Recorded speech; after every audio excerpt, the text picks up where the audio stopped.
Today's topic is on mental health and well-being in the context of COVID-19. Just for people who don't know, we are an online platform, which is Patients Engage, operational for 5 years. We are focused on holistic and evidence-based management of chronic conditions, very much from the perspective of patients and family caregivers. We believe in the value of lived experiences and how being informed and being engaged with your own health empowers you and leads to better health outcomes. So we have focused a lot on articles as well as experiences of people. We've also been doing a series of webinars where people can connect with healthcare experts as well as experts based on the lived experiences. And in the last 1 month, we've really focused on how people can be better informed during the COVID-19 kind of pandemic phase of lockdowns and restrictions and circuit breakers, and how this is impacting various health aspects that they are dealing with. And I think this that went around is quite a useful tool to keep in mind, because we can start by being anxious, we can be fearful, but we need to look at the information we can leverage to learn and to grow as human beings. And it's not easy, and as this extends, it gets more and more difficult. So today we have with us, today that's why we're focusing on the mental health aspects. And we've got two webinars planned, one today and one on Friday, where we focus today on the overall mental health and well-being. And on Friday, we focus on specific guidance for persons with mental illness and their caregivers. So introducing our two panelists today, we have Sharon and Sabu, who's a trained counselor in trauma-focused cognitive behavior therapy, and Arjun Kapoor, who's a human rights lawyer and psychologist, and both of them are with the Center of Mental Health Law and Policy. And I will kind of switch to, before I switch, I just want to let people know that, this is not medical advice, it's not specific. You can ask questions on the Q&A option that you have. And if you want your privacy on Zoom, you can rename yourself. If you are following us on Facebook, you can post your questions on the live feed and someone will transfer to us to ask these questions. And as always, you can write to us at editor@patientsengage.com. Our Facebook pages, Twitter and Instagram handle, as well as the website patientsengage.com, which has a lot of resources that you can use. And all of these recordings, all of these webinars, we've been also recording and putting up on YouTube, so you can follow us there as well. So yeah, I'll navigate through the slides. So let me know, Sharon.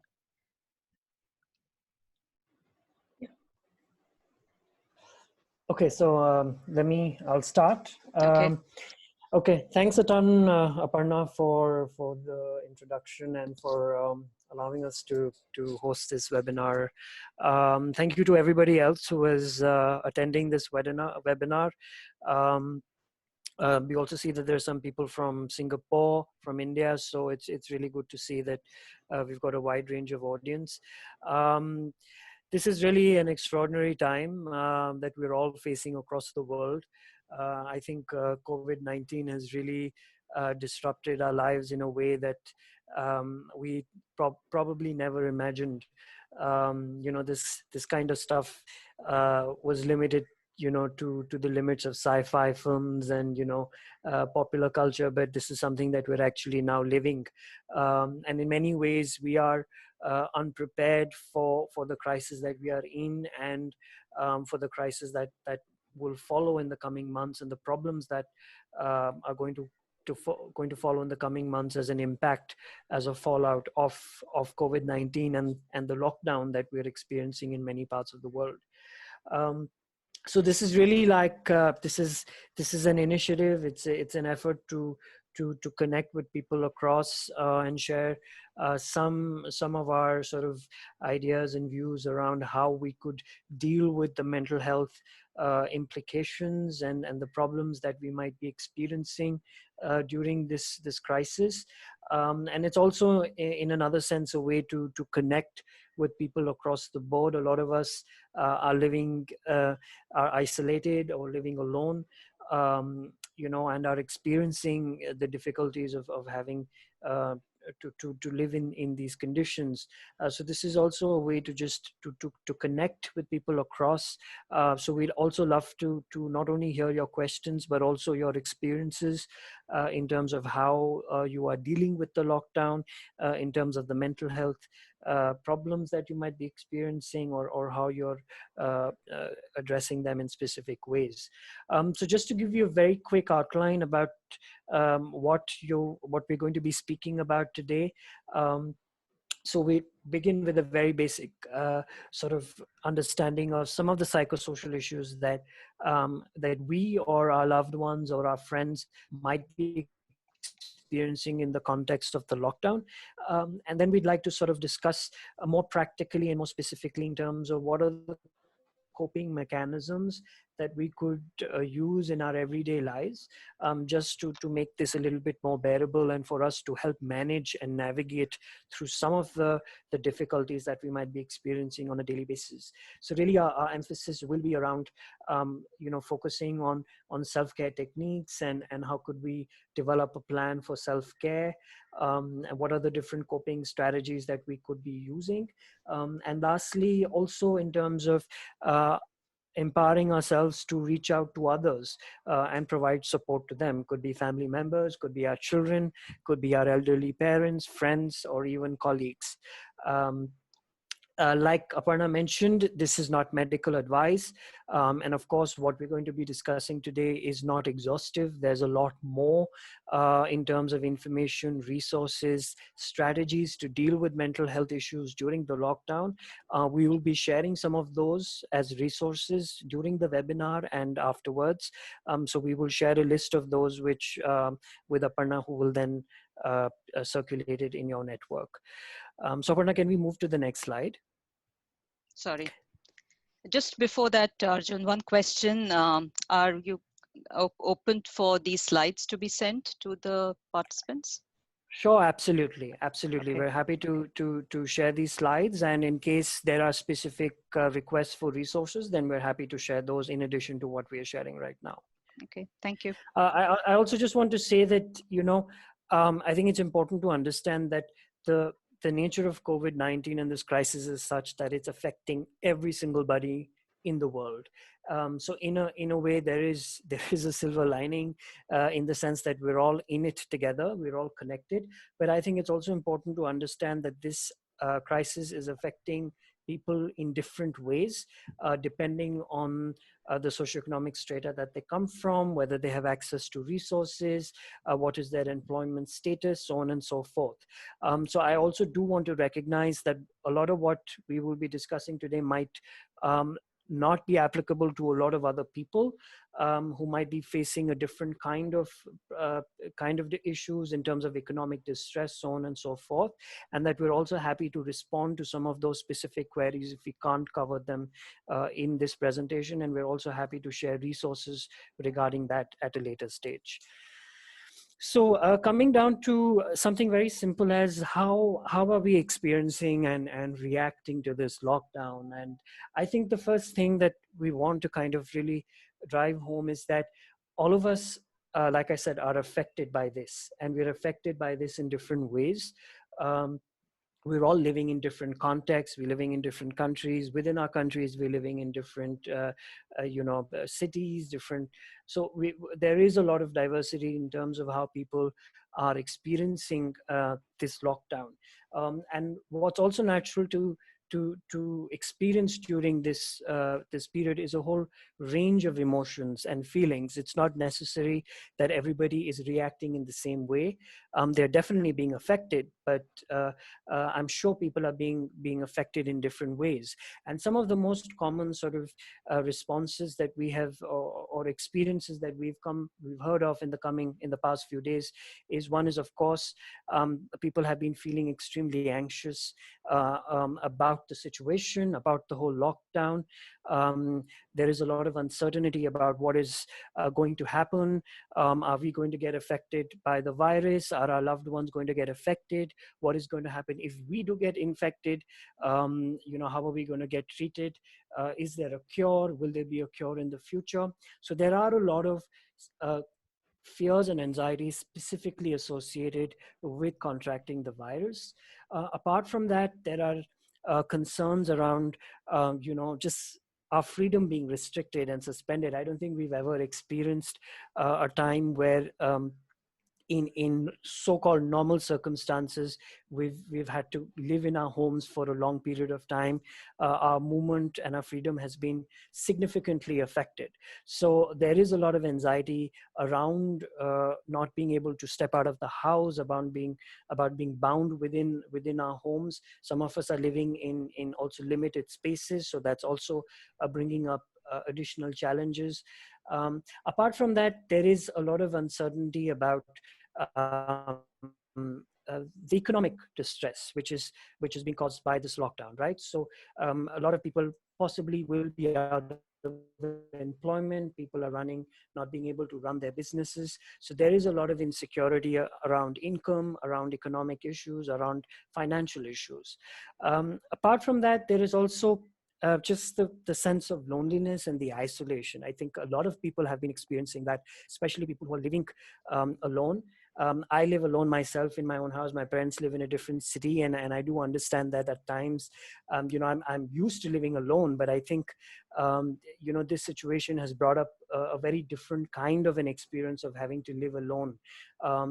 Given the fact that you can't interact with your friends, you can't have people come over, that does kind of create a different kind of an anxiety and a worry and a fear of its own. And apart from that, I think there are other a range of emotions, such as you could be feeling annoyed, you could be feeling irritable. It would be, people could be experiencing difficulties in just going about normal routines and activities during their day, which they're otherwise used to. I think having to live with family members constantly could also throw up a whole range of challenges. People are experiencing domestic abuse. So that's a very different kind of a mental health stressor that people are also having to, especially women and people coming from queer families, are having to deal with. Aparna, can we have the next slide? Thanks. Now, apart from that, there is, of course, a fear of falling ill, like I mentioned.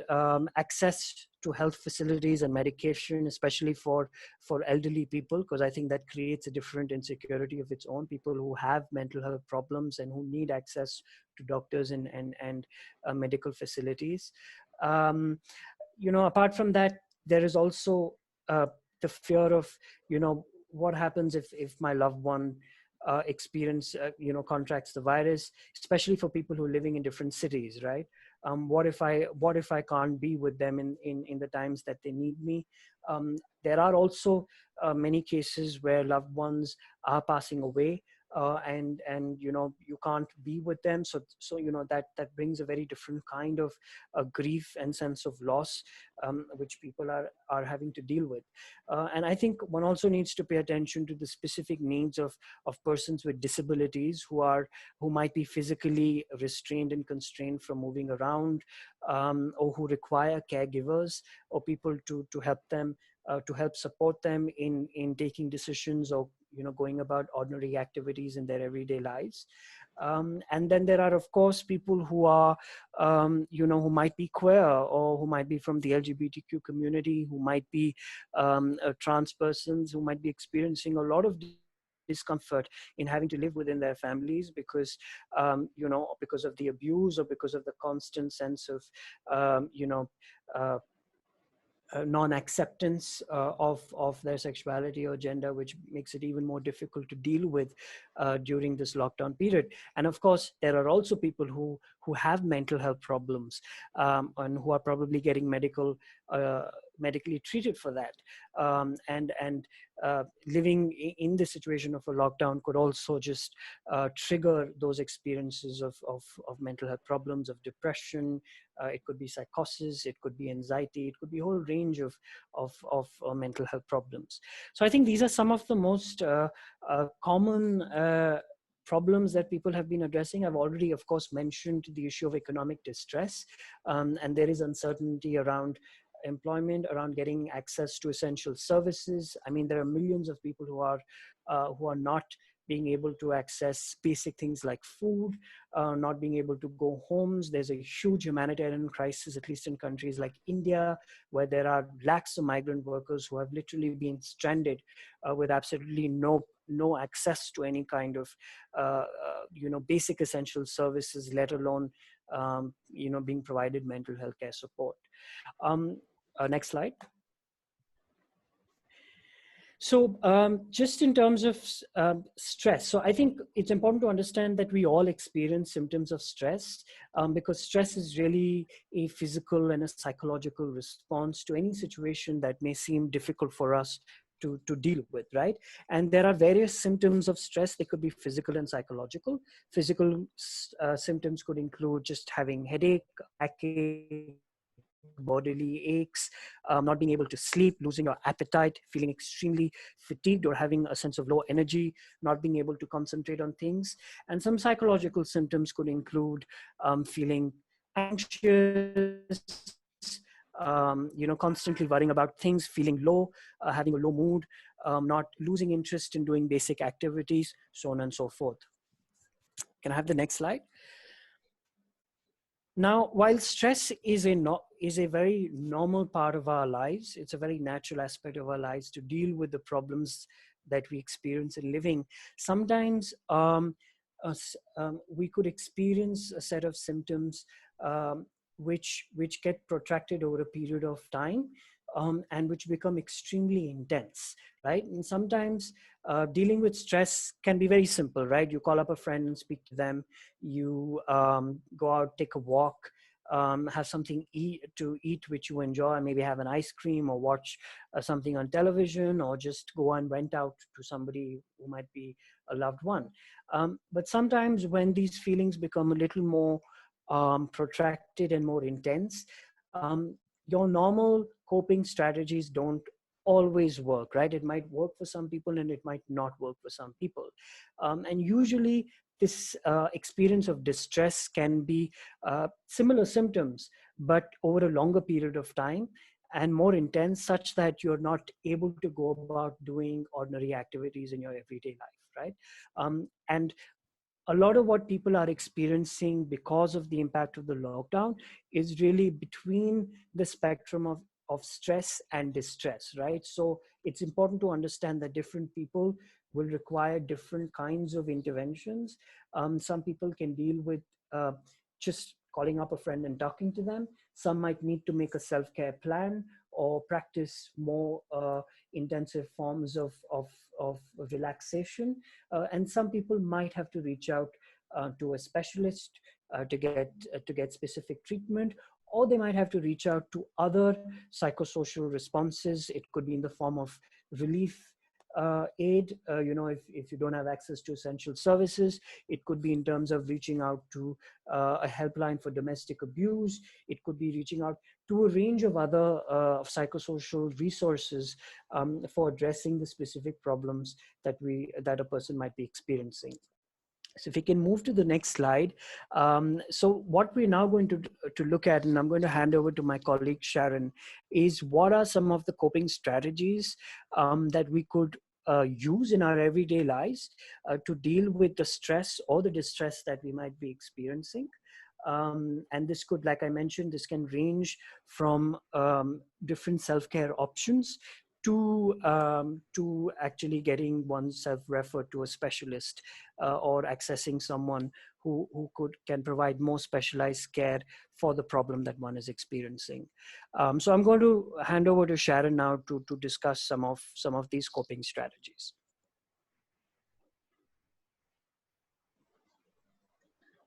Thank you, Arjun. From what Arjun had explained to us, we kind of got an understanding of what is currently happening in the context of lockdown.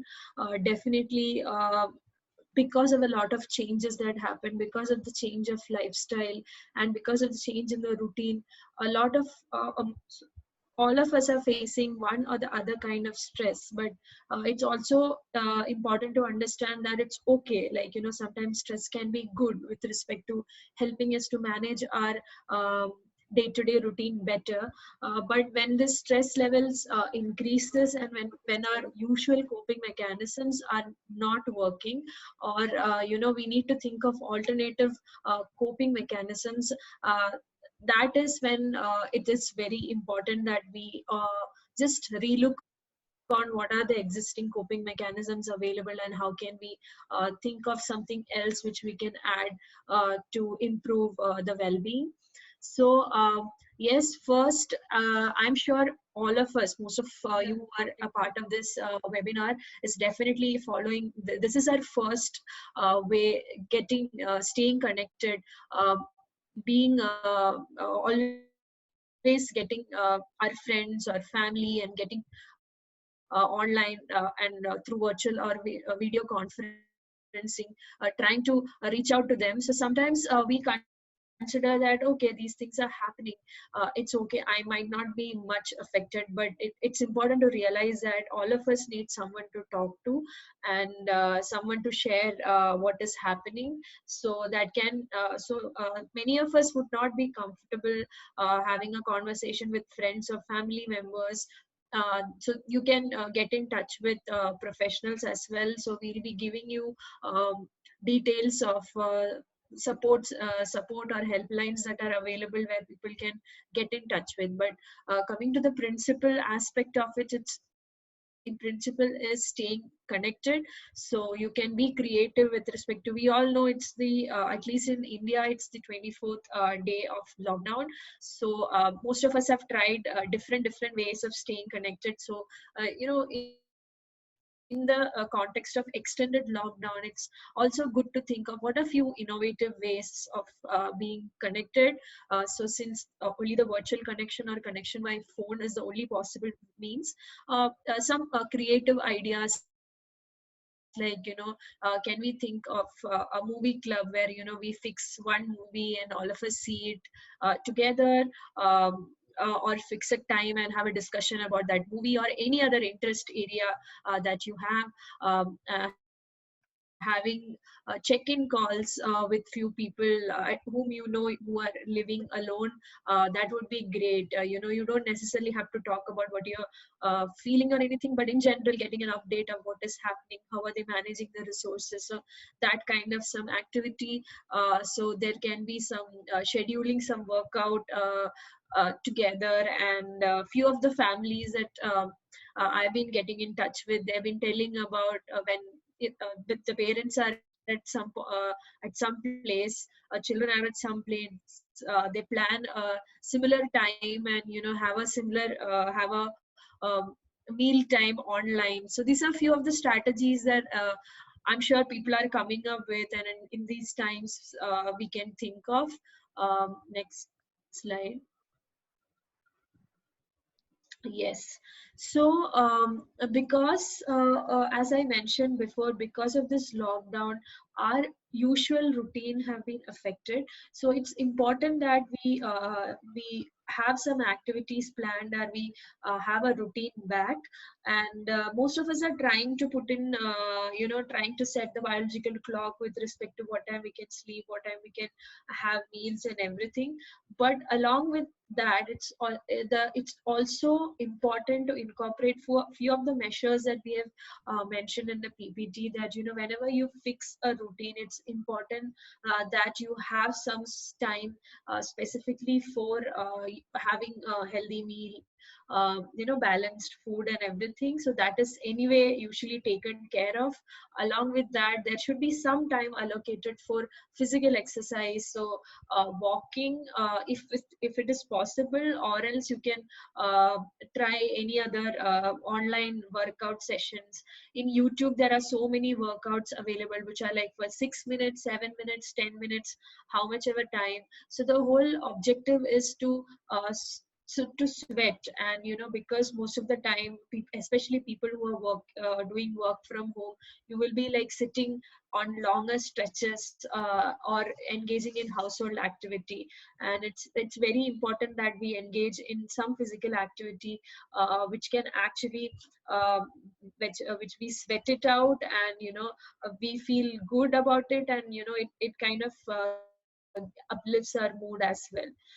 So otherwise, stretching activity or yoga in the morning can be a good way to start, to energize the whole day. Getting enough sleep, since most of us have different sleeping patterns. It's normally, as we all say, that 6 to 8 hours of sleep is ideally good, but each of us have different favorable time zones and sleeping patterns. So it's okay even if you stick to your own. So there might be people who are early risers, so they might want to get up at like uh, 6 o'clock or 5:30 and go to sleep early. There might be people who are much more comfortable staying in the late night. And so whatever is comfortable, it's important that you fix time, and you ensure that there's at least 6 to 8 hours of sleep time available. um, Another important part, especially for people who are working from home, is designating a space for work. So this is an important aspect, because in the house, in the room, there might not be a desk already available for work who are not used to work from home situation. So, and it's also about how do you create that space. So keeping few things which are like work related, having a pen stand, having few books around, and having some to-do list written on, so that will actually give us a feeling that this is my designated workspace.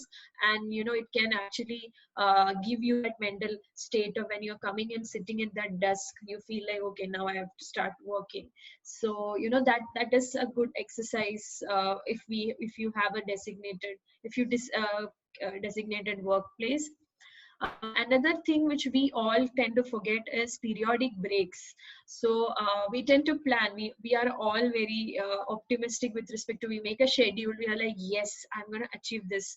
But in between, we kind of forget the fact that we need to have some small breaks, where we can step Sorry, we've back, or lost like you. just go and do some small Sorry, go ahead. just yeah. So just taking a stroll and coming back, and just doing some smaller activities. So the one good way of maintaining routine is developing developing a daily schedule.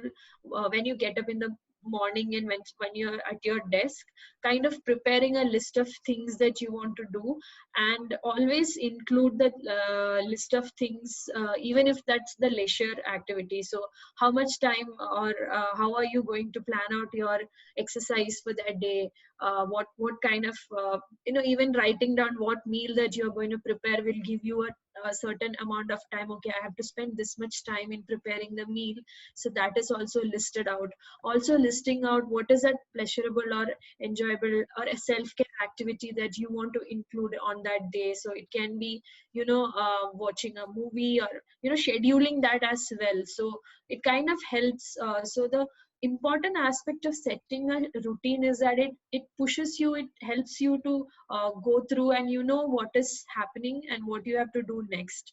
So that is very important, especially in these times when we are going through a lot of uncertain thoughts, and we are feeling that we do not have a control over what is happening.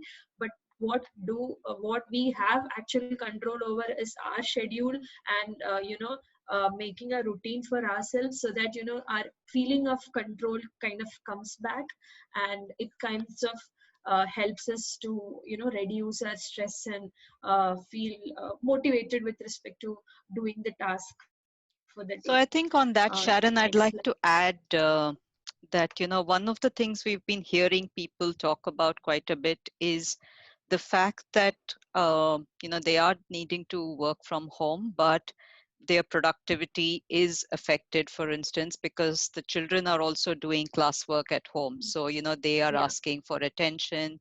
They may be needing help because they have to do stuff online. Uh, they also need attention because they have energy levels that need to be catered to and so on as well. So I think that's another thing to factor in, to acknowledge that your productivity may not be uh, what you would like it to be, but you have to cater in these other activities as well. Yeah, that's a very important point, Aparna, because I mean, most of the people are not having living alone. There are so many other responsibilities as well. So it's important to acknowledge that right now, what is your idea of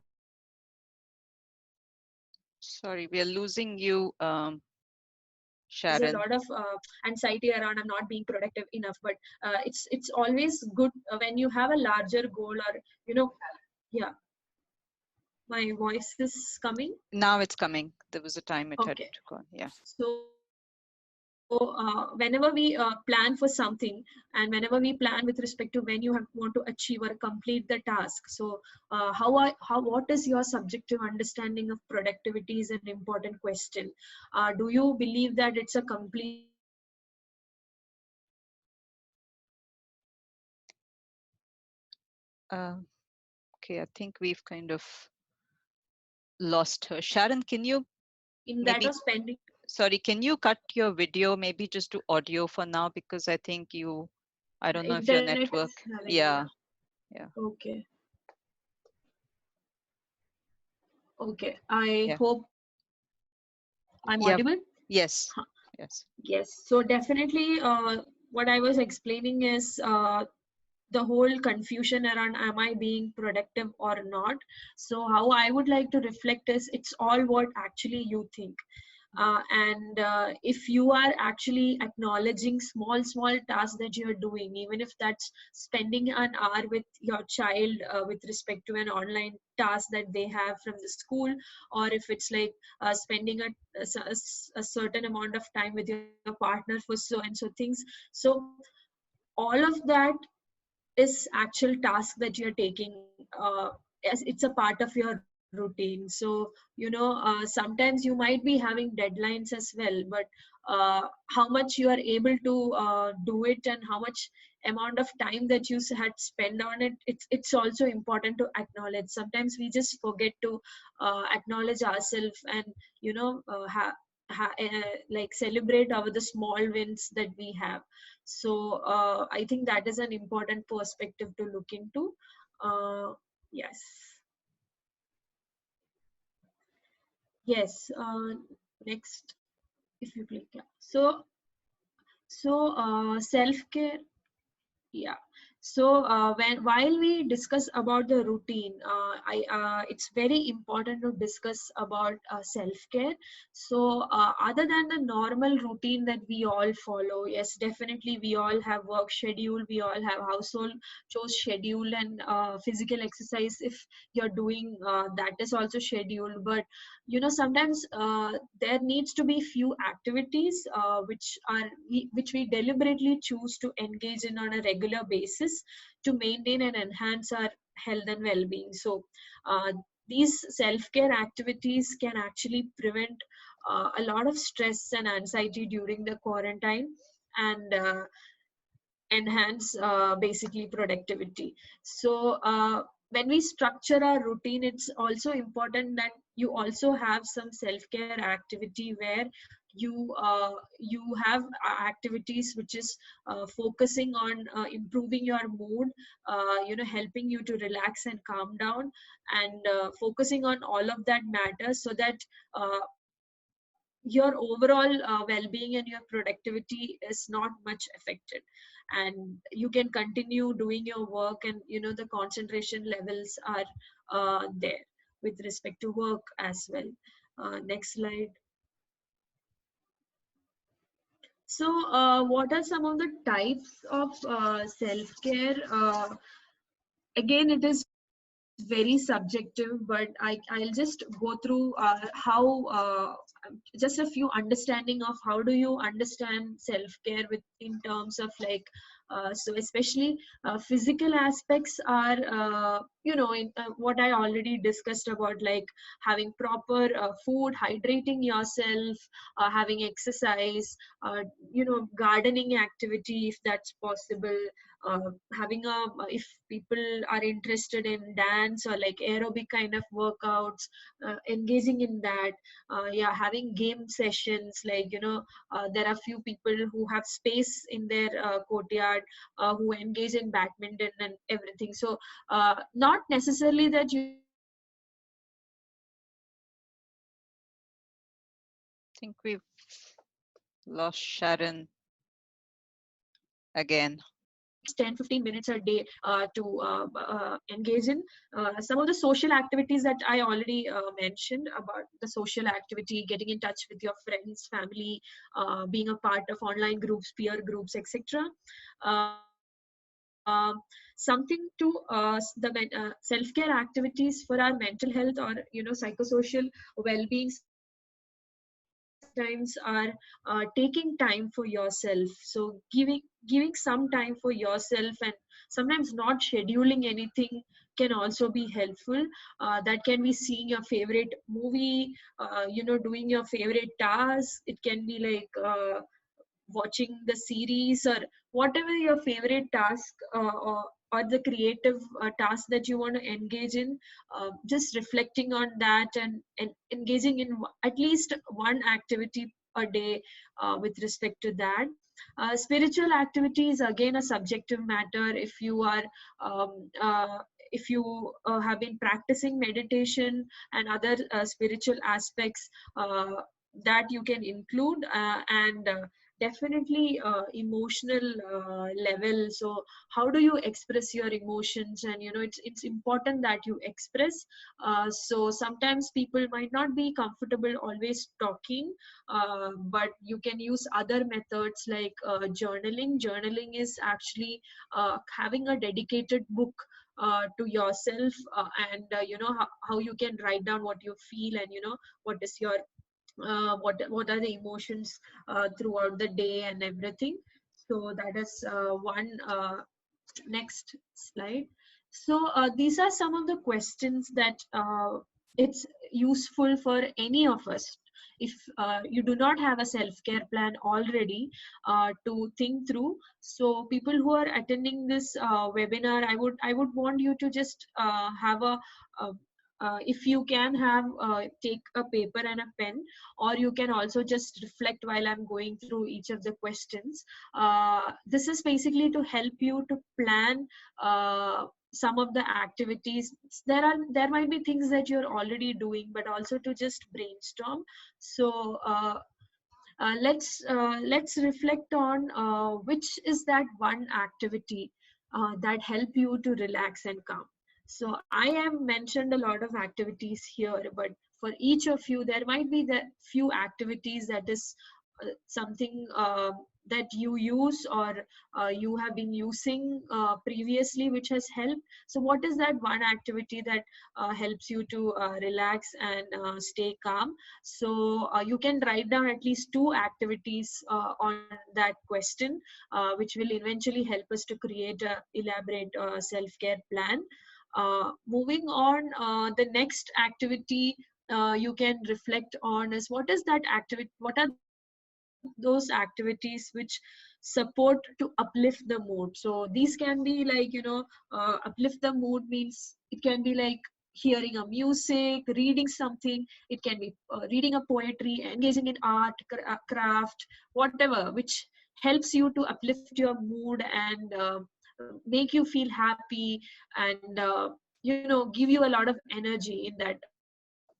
front. So trying to jot down at least 2 points, two activity that actually help you to uplift your mood would be great. And moving on, the next is which activity you should avoid during difficult times. Yes, we are all seeing lot of resources of what are the activities that we can do, but we know that certain activity does not suit us. So it's also important to be aware and acknowledge the fact that certain activities does not suit us right now in these difficult times. So for example, like spending most of the time on the bed and doing your activity, or binge watching a show, or a Netflix series or anything like that without taking periodic breaks. Sometimes people tend to, because they are involved in so much involved in the routine activity, they tend to avoid having meals, skip food, skip breakfast. So is there anything that you kind of right now feel that uh, activities that you should be avoiding? It helps you to plan out the self-care list in a better way. And the moving on is what is something that you can try new? So there are a lot of options right now available with respect to with respect to learning new skills. But what is that you want to try as something new? It can be like it can be as small as learning a song, or it can be in the spectrum of like learning a new language, or learning a new code, learning a new recipe for that matter. That can also be a part of it.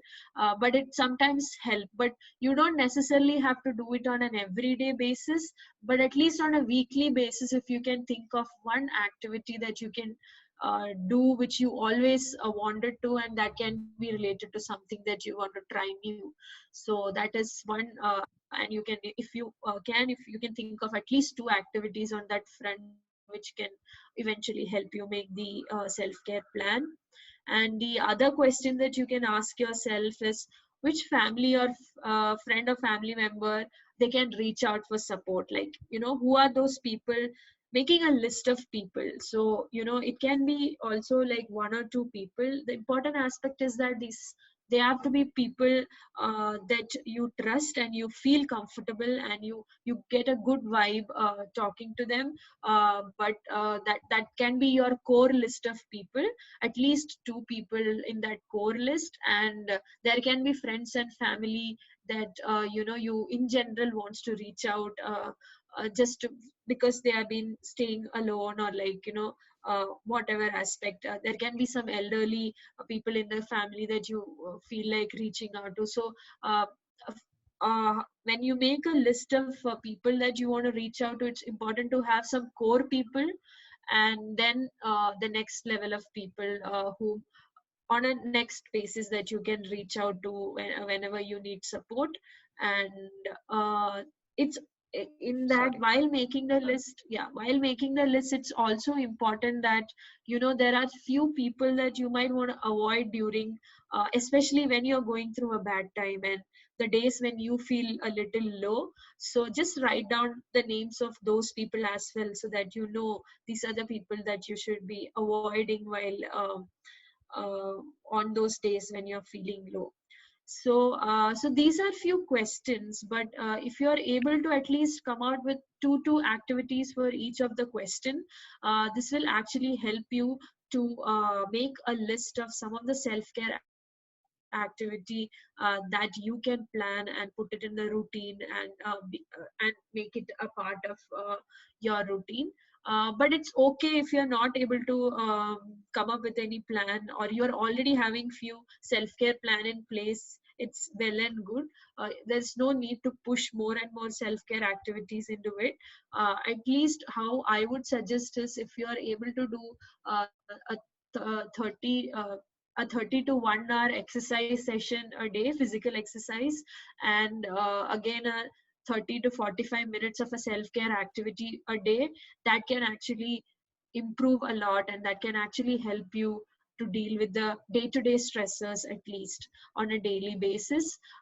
Then you can actually plan on a weekly basis. If you want to plan, you can add some of the things that I mentioned. uh, and Yeah, next Yeah, slide. Sharon, I'm just conscious of the Yeah, time. We are already at the 45-minute yeah. mark, so just keep that in mind. And if people have any questions, you can enter in the Q&A. I think there's one question that's come up. Let If you prefer to take it in the distress section, let me know. But any tips on for loss of privacy and also how to cope with frustration, rage, depression, and Also, how to cope with constant frustration, rage, depression, and attention constant seeking of attention family seeking of other members. family members who feel very confined and disconnected but are unwilling to talk it out calmly. So, one is the question with respect to one. I think I lost the question. Okay. Sorry. Uh, Okay. no, Uh, one is how to cope with frustration, rage, and depressive symptoms. So, definitely, at this time, because you are also doing a lot of other responsibility, you might be put on, like without prior information, you might have to take up some task. You might have actually planned your routine well, but then some things come up new. So you might not be able to attend to those needs sometimes. But I mean, because of your responsibility, you have actually have to also. So that sort of in that sort of issues, it's always good to acknowledge what is happening. So whenever you are having frustration, rage, or depression, uh, depressive symptoms, it's good to acknowledge that. And I think the second part of the question I'll actually no, sorry. answer while I'm Yeah. in the Okay. We'll do the presentation. second part, but I think I just want to clarify that this is about not this person having frustration, rage, and depression, but having to cope with the frustration, rage, and depression Yeah, of other family members. So it is, yeah, in a sense, definitely. Okay. it's not a personal challenge. It's dealing with Mm. these emotions of another family member. Yeah, if I could just jump in very Sure. quickly and Sure. try and address that question. I mean, it is a very valid question and also a difficult question to answer, because in normal, quote unquote, normal circumstances, I think when you're confronted with such a family member, it's the easier thing to do, especially when it becomes too much for you to handle, is to disconnect and leave the house, and not be in the presence of that person. Whereas in this situation, you are constantly confronted with that person's presence, and also having to deal with their frustration or their anxiety.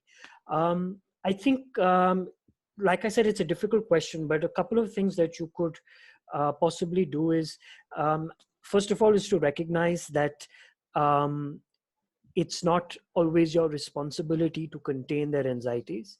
And I think in such situations, it can become very common for one to feel helpless or guilty about the fact that they're not being able to deal with the other person's excessive emotions or their behavior, right? So I think the first thing to do is to be kind to yourself and to acknowledge that it's not your responsibility to constantly have to deal with what they're going through, beyond a certain point, right? Especially when it becomes excessive.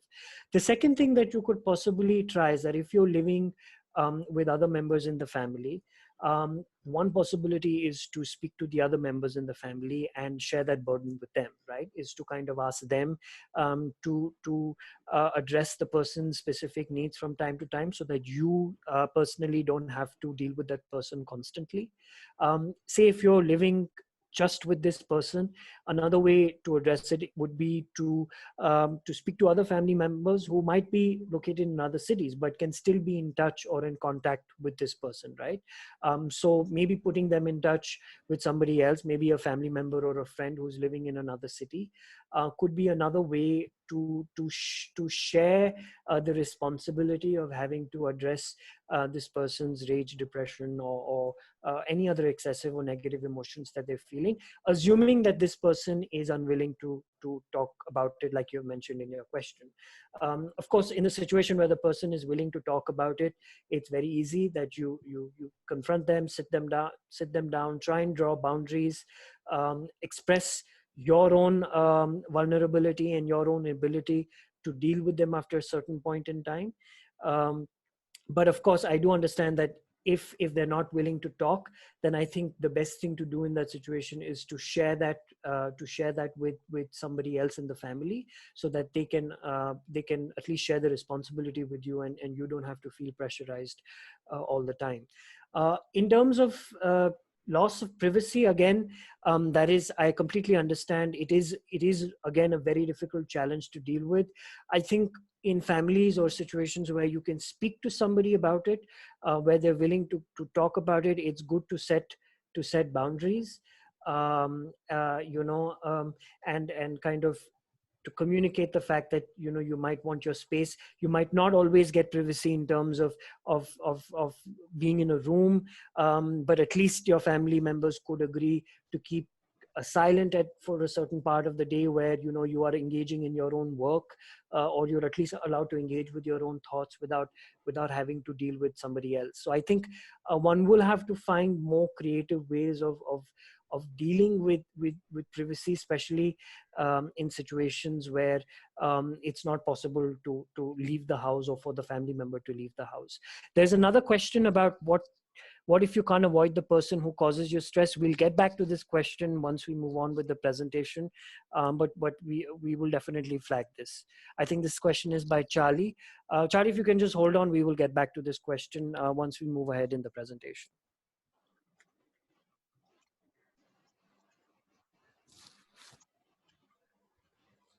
Sharon, are Yeah. you coming back So on? Yeah. yes. So so we were discussing few of the techniques, which is very simple and on a personal level we can do with respect to coping with the day-to-day stressors. But as Arjun also mentioned, so sometimes this stress can transition into a feeling of distress, a feeling of continuous and constant worry, which kind of starts affecting your day-to-day functioning, your productivity and everything. If you recognize, or if you see that your family member or any of your loved one is going through something like this, then you need to be thinking, the strategies need to be a little focused. So we are going to discuss only, due to time limit, we are going to discuss few strategies, but these are like few things that you can start off with. And as Arjun had already mentioned, with respect to distress or uncertain thoughts, first step of dealing with this is acknowledging that you're feeling. So sometimes it might be difficult for us to understand that certain things are happening. So few of the process to acknowledge your feeling is one that I again shared before, of journaling, or writing it down. uh, Definitely that is one activity that people can take. I know it's difficult, it's not easy to write it down, or we are not used to that sort of exercise in life. But the plus point of journaling is that it helps you to process what's going on, even if you do not have an idea of what is the feeling that you are having. It helps you to structure it, and it helps you to at least understand what is it, even if it's very vague. So that, and it's important to understand that at this time, extreme uh, confusion and worry and everything is okay. It's normal to feel like this. It's just a matter of how do we channelize those emotions, and how do we plan with respect to how can we work on these emotions, and be mindful about it. And definitely talking to get help from people when you require to talk about your feelings, or there have been few thoughts in your mind in last 2 to 3 days, and it's affecting your overall sleep and your overall productivity and everything. So it's okay to let it out and talk. Sometimes it might not be, the other person might not be able to help you, but at least when you talk, you will be able to process those aspects. And channeling emotions into something creative, people, there might be people who likes to draw it, or make poems, or make something creative out of it. Even if you're not able to do something, finding out healthy channeling of emotions, other than unhealthy ways of adopting some substance abuse or anything. So try to avoid those unhealthy channeling and try to focus on some positive channeling of these emotions. Next slide. Yes, so relaxation techniques becomes very important and becomes very handy when you're going through intense emotions, and which is actually kind of affecting your work and the way that you're thinking. So I have listed down two techniques that is very simple techniques, but there are other techniques that you will be finding, and we can also send across few resources on that. But one of the technique is definitely breathing exercises. There are so many breathing exercises available, but I kind of feel that for a quick relaxation technique, a 10 cycle breathing, where you take a deep breath in and count to 1 to 5, and a deep breath out, and repeating that for 10 times. um, that can be a quick measure, and not necessarily it will all of a sudden help you to calm down, but in the first 10 minutes, in the first 2 minutes, there will be a lot of thoughts, but eventually it kind of helps to calm down. Another useful relaxation technique when you are really worried is sitting in a comfortable position, and imagining a place that you feel comfortable most, and in that imagination trying to concentrate on what the place looks like, what are the items there, who are the people around, and trying to understand what are the feelings that you're having at that moment. And so that is one activity. And once you're done with that, slowly rubbing your hands and keeping them on your eyes and opening it gently. So if you try this, it's actually very soothing, and you feel a surge of energy coming to you, and I mean, you feel a lot of calm. I mean, you find it really relaxing with respect to that. And we are sure that this is not going to be like a universal. People have to have practice, and you do it one time, it might not work for you, and or you might have to find out a different relaxation technique as well. But these are two techniques that I have handy right now. Next slide. So just I've just launched the polling for those who are. You can answer very quickly Okay. the two questions. But yeah, we can continue Yeah. on the topic as well. Yeah. Next slide, if we can. Yeah. So mindfulness, the term mindfulness in itself is it's a state of being in the present, and focusing on the here and now. So sometimes when you are really worried, when you are thinking about what's going to happen, or what are the things that going to affect, or in general, so many things, when you are really overwhelmed, the mindfulness techniques kind of brings you back to now and the reality, and helping you to focus on whatever thing that you are doing. So there are so many mindfulness techniques that are available.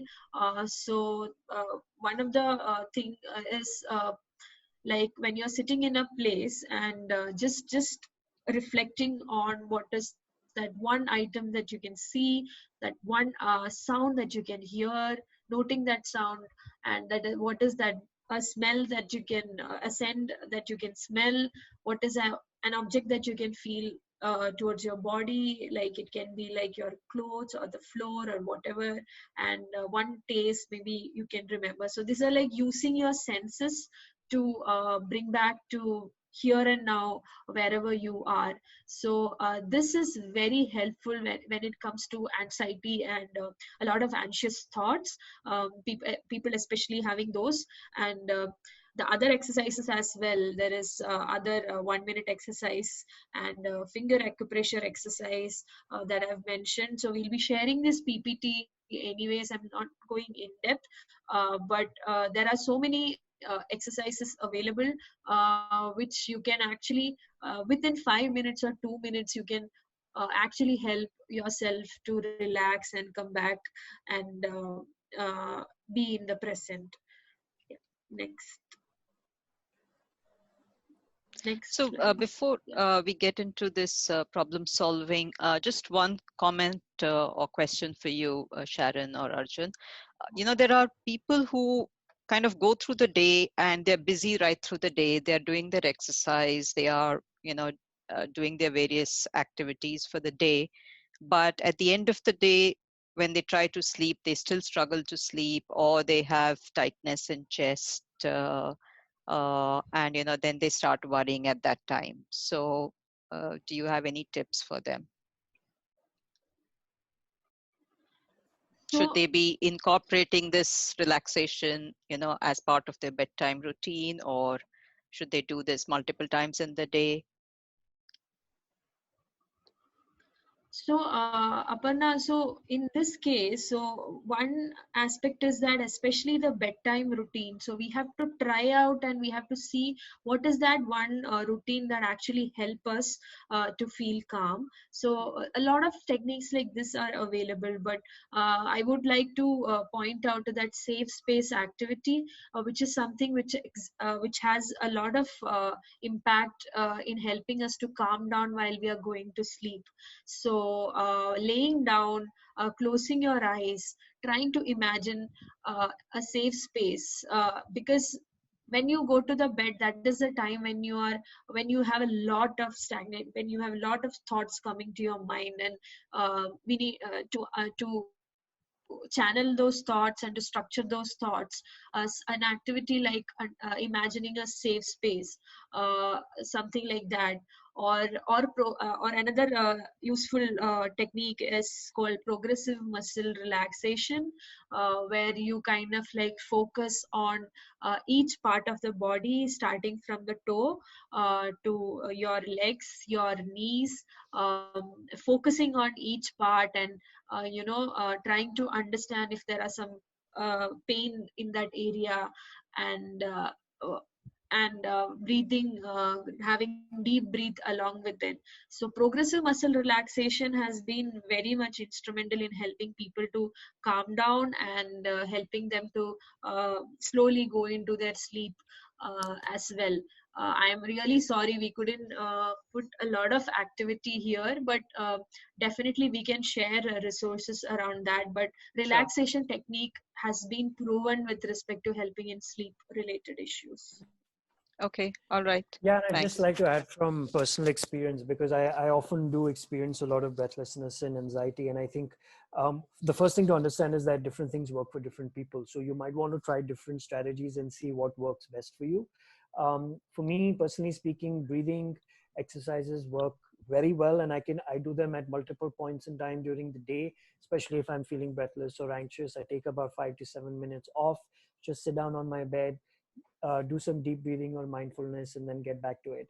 I think, as Sharon pointed, the night sleeping, before you sleep, I think it's really important, um, if it's possible, to follow a routine where you don't look at your phone, or bombard yourself with unnecessary information. I think that's one good time to just to reflect on your day, on your thoughts, do some breathing exercises, and then go to sleep. There are also a lot of guided meditations available online. There's an app called Mindspace, which also has a lot of these guided meditations. There's also a specific exercise called Yoga Nidra on YouTube, which you'll find enough of these. It's a guided exercise which is really about relaxing your mind and your body both. And it often works brilliantly. I've often fallen asleep while doing Yoga Nidra. So you might want to try some of these exercises as well. But to answer your question, you can do it at any point in time. That's the beauty of these exercises, that they're meant to de-escalate your anxiety in that moment. So take 10-15 minutes out and at any point in time, and just practice it. You'll definitely feel better. I'll very quickly move on to problem solving. We're really short on time, and I think we should also take questions. So I think it'll be helpful if the audience can also start posting in their questions, and we'll start answering them as and when possible. But very quickly, just wanted to address two specific things when it comes to management of some of the problems that one experiences. One is problem solving, and I think what problem solving essentially, the whole method tells us is it just gives us a step-by-step method to address a particular problem that we might experience, right? And this is something which usually is applicable in situations where suddenly, there's a trigger, right? Something has happened, or there's a sudden worry that you're experiencing, and you become so overwhelmed in that situation that you don't know how to find a solution to that problem. And often what happens is that your anxiety is compounded by the fact that you're unable to find a solution to the problem. So one is, of course, the situation itself, and then the second is not being able to find a solution to that situation, which adds to your anxiety. So what problem solving says is that it's a very simple method which you can literally kind of do on your own or with somebody else in your family.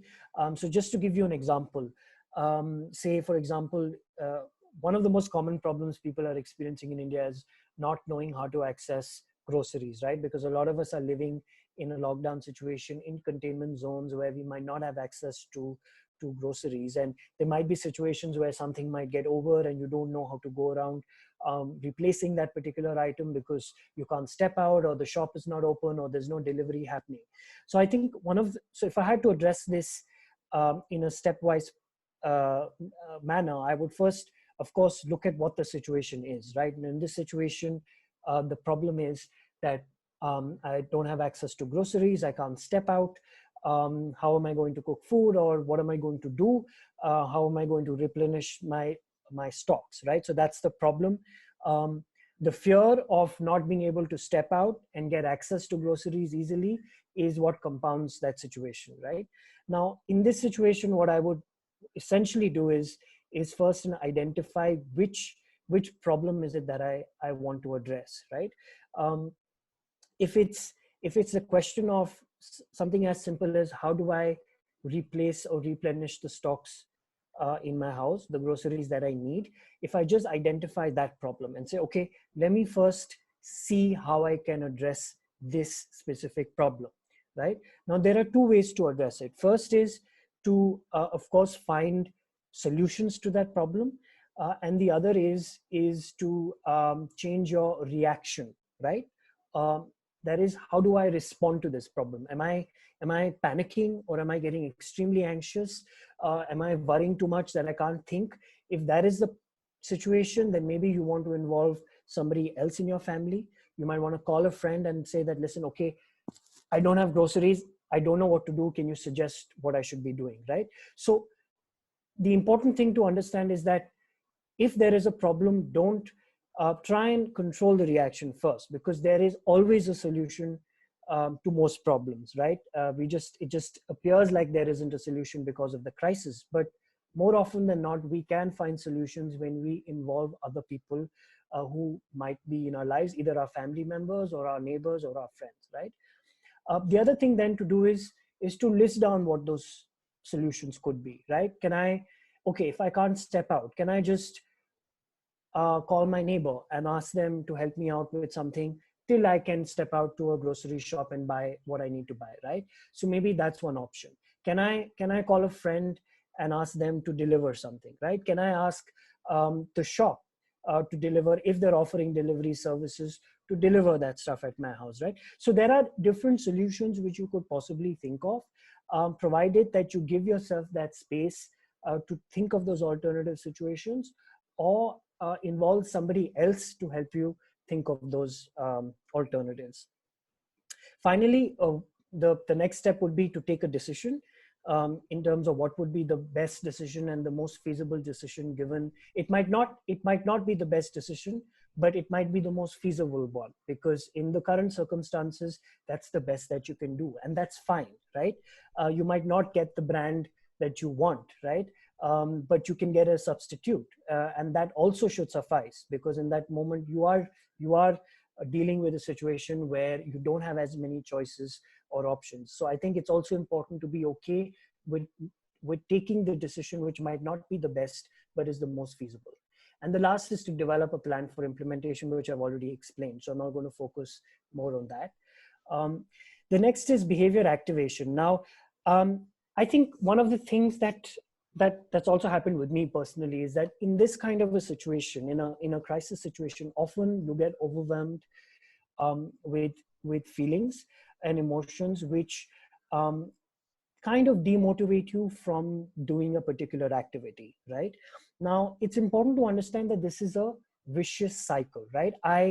For example, will have a negative thought. I'm feeling low and anxious and panicky, which will lead me to avoiding doing certain activities because I don't feel motivated. Now, not doing those activities will then lead to more negative emotions in my mind, right? So this is a constant cycle that we engage with, and we're unable to break out of that cycle, right? So you have a negative emotion, you're feeling low, because of which you don't do an activity or a bunch of activities, which ends up making you feel even more worse, right? And then that leads to, again, to a situation where you're not doing certain activities which you otherwise would be doing. Now, this is what happens typically in situations where we're feeling very low and depressed. And usually the technique that we use to address this kind of a situation is called behavior activation, which is very simple, right? I start with the most simple activity, which makes me feel the most happy and pleasurable, right? So for example, I could just making a list of things that I need to do, right? Or maybe just putting clothes together and cleaning up my room, right? Or maybe listening to something that makes me feel nice, right? These are simple activities which change your mood, right? It's important to do things which can change your mood, even though it'll change your mood in a small manner. That's fine. But the important thing to do is to change that mood in a positive way, which then allows you, which gives you more motivation, gives you more energy to do something else, right? For the last week, I have been avoiding cleaning my kitchen, right? And every time I go into my kitchen, I feel miserable about the fact that my kitchen is in a mess. Yesterday was a Sunday. I literally told myself that I'm not going to do any work. I put all my work tasks aside and I said, I'm just going to focus on this activity. I spent 2 hours, cleaned my kitchen, and I can tell you how positive I felt after that. I walked into the kitchen this morning and it was a completely different experience.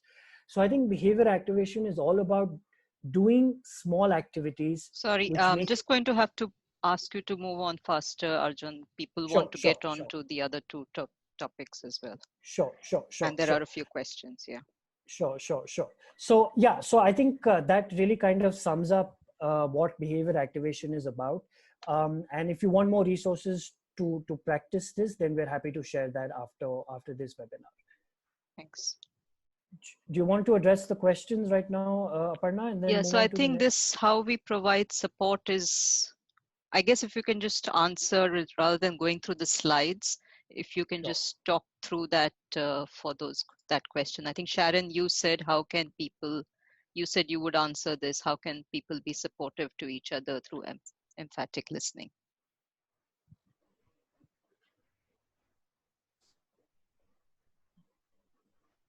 Can we have that previous slide itself, Aparna? This one?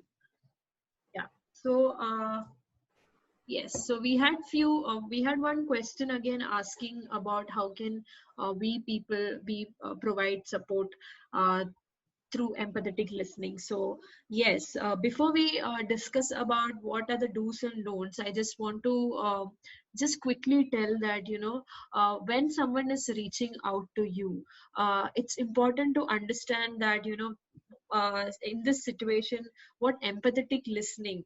A usual listening would be like just hearing out what the person is telling, but empathetic listening is putting yourself in the shoe of that person and trying to understand.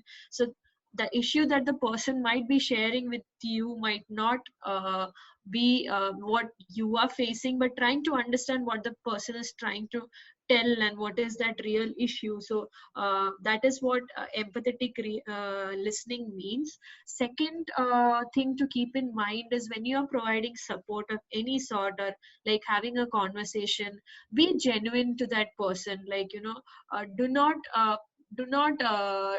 make them feel that you can provide them all the solutions, or you are there to like provide solutions to them. Tell them that I'm here, or we are here to support you. We might not be able to provide you with solutions, but definitely I'm here for you as a ventilation point.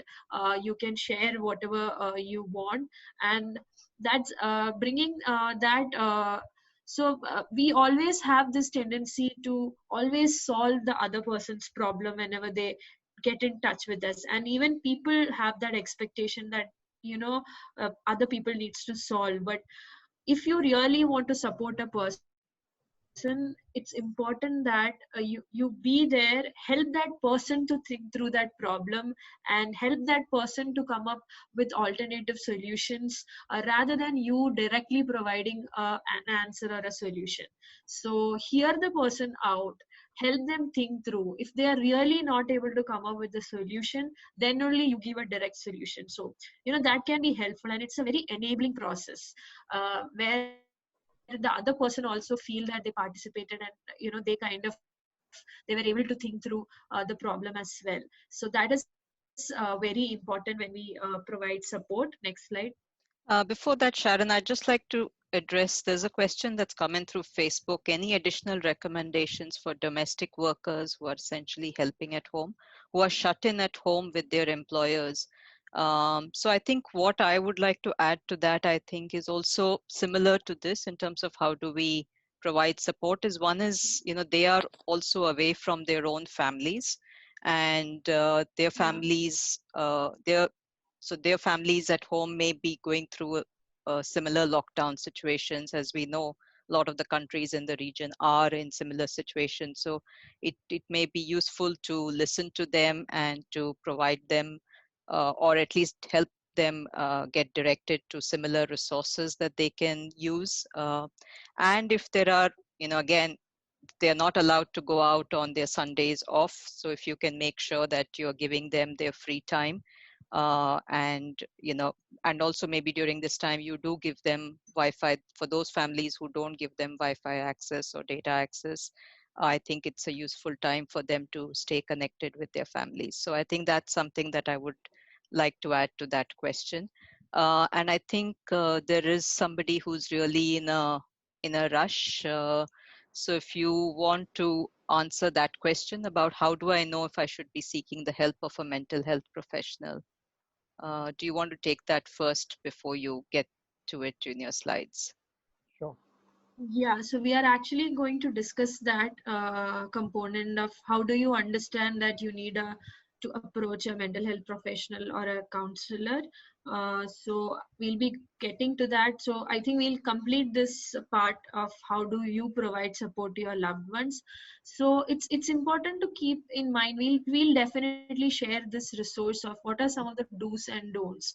So definitely some of the thumb rules of do's are, when you're talking to your loved ones, definitely pay attention to what is their health condition. Is there some drastic changes that has happened to them, or accept them to. Sometimes it might be just they might be just worried about one aspect, or they might be just cribbing about one aspect. Just being there also and hearing it out also is a kind of support. And if there are any signs that they are not able to control their sleeping and waking up routine, so what the things that I shared, encourage them also to schedule some of their routine, and how they can actually think of some of the self-care routines as well. And supporting with respect to how to maintain. So this is especially when it comes to your own family members. So you might be able to come up with your own self-care routine and everything, but also help your family members to think through what are some of the things that they also would like to do, and maybe planning it together, or however it could be a good way of providing support to others. Second slide. Next slide.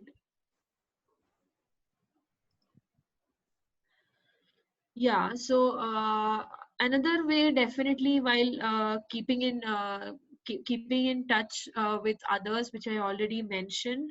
Other important role that you can play is information. Right now, there is a lot of information that is there, and one, we need to follow what is the WHO released kind of information, and the state and the central government released information, and before you share anything on WhatsApp or anything on your social media, try to verify the facts, and so that we can avoid spreading fake news or fake rumors rather than just forwarding it to someone. Always check.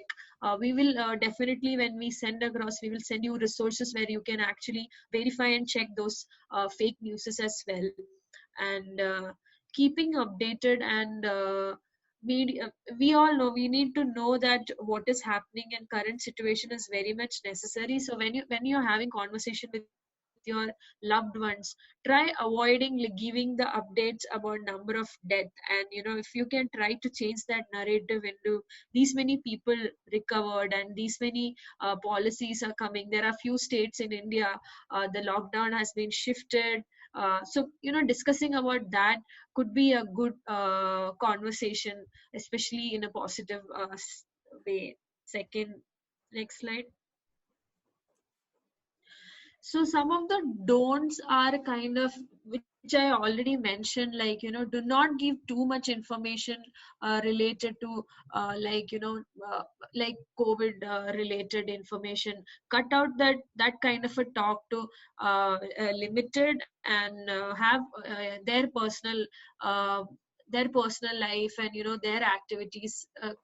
Usually the interactions around that, and few of the things that you can avoid, like this is what you always wanted to be at home, not necessarily. So trying to avoid these kind of stigmatizing conversations and stigmatizing words.